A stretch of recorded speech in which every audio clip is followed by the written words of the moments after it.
আসসালামু আলাইকুম। প্রিয় আইন শিক্ষার্থী ভাই বোনেরা এবং পরীক্ষার্থী ভাই বোনেরা, শুভেচ্ছা জানাচ্ছি আপনাদের সবাইকে।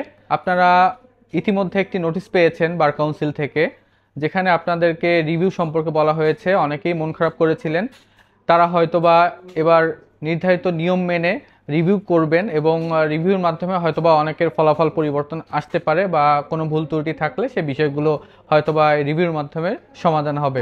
অনুরোধ রইল, আপনারা নির্ধারিত সময়ের মধ্যে আপনাদের রিভিউটি সম্পন্ন করবেন। এছাড়াও যাদের ভাইবা পরীক্ষা রয়েছে, যারা ভাইবা পরীক্ষা দিবেন কিন্তু ভাইবার আগেও কিছু শিক্ষার্থী রয়েছে যারা রিঅ্যাপিয়ার পরীক্ষার্থী আর কি, যারা পুনরায় পরীক্ষা দিবেন বা ভাইভাতে অংশগ্রহণ করবেন, তাদের ব্যাপারে কিছু তথ্য রয়েছে। অনেকেই রেজিস্ট্রেশন করতে পারছেন না, সেক্ষেত্রে তাদেরকে একটু অপেক্ষা করতে হবে। বার কাউন্সিল তাদের নোটিশের মাধ্যমে আপনাদের জানিয়ে দিবে যে আপনারা রিঅ্যাপিয়ার্ড স্টুডেন্টগুলো কখন থেকে আপনারা আবেদনের মাধ্যমে পরবর্তী পরীক্ষার ধাপে অংশগ্রহণ করতে পারবেন।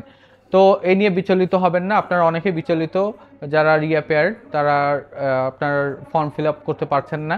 এজন্য ভাইবা পরীক্ষা শুরু হতে পারে নভেম্বরের দ্বিতীয় সপ্তাহ থেকে, সম্ভাবনা রয়েছে এবং ধারণা করা যাচ্ছে যে নভেম্বরের 8 তারিখ থেকেই আপনাদের ভাইবা পরীক্ষা অনুষ্ঠিত হবে। এর বাইরেও যারা রিভিউতে উত্তীর্ণ হবেন তারা ওই ভাইবার সঙ্গে হয়তোবা যুক্ত হয়ে পরবর্তী সময়ে কিংবা ওই ভাইবা পরীক্ষার্থীদের সঙ্গেও আপনাদের ভাইবা অনুষ্ঠিত হয়ে যাবে।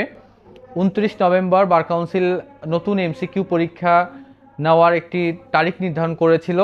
তো সঙ্গত কারণে দেখা যাচ্ছে যে এদিকে যেহেতু বেশ কিছু জটিলতা রয়েছে, পরীক্ষা কয়েকটা ধাপ রয়েছে, ভাইবা পরীক্ষা, এরপর আবার যারা রিভিউ করেছেন বা করবেন তাদের ভাইবার বিষয়টা রয়েছে। সুতরাং আমার মনে হয় আপনাদের যে নির্ধারিত তারিখে যে পরীক্ষাটি সেটি কিছুদিন হলেও পেছাতে পারে, কিন্তু এ নিয়ে আপনারা খুব আনন্দিত হওয়ার কিছু নাই। আমার মনে হয় যেহেতু সুযোগ পাবেন আপনারা পড়াশোনা করবেন, 29 তারিখেই পরীক্ষা, এটা মনে করে আপনারা পড়াশোনা করবেন। কারণ একবার আপনি যদি ব্যর্থ হন তো কত মাস বা কত বছর সেজন্য আপনাকে কাঁদতে হবে, মন খারাপ করে থাকতে হবে, তার কোনো শেষ নেই। সুতরাং প্রস্তুতি নিন। আর ভাইবা পরীক্ষার্থী যারা রয়েছেন তাদের জন্য শুভকামনা, রিভিউকারীদের জন্য শুভকামনা, পরবর্তী এমসিকিউ যারা দিবেন তাদের জন্য শুভেচ্ছা জানাচ্ছি। শেষ করছি। সবাইকে আসসালামু আলাইকুম।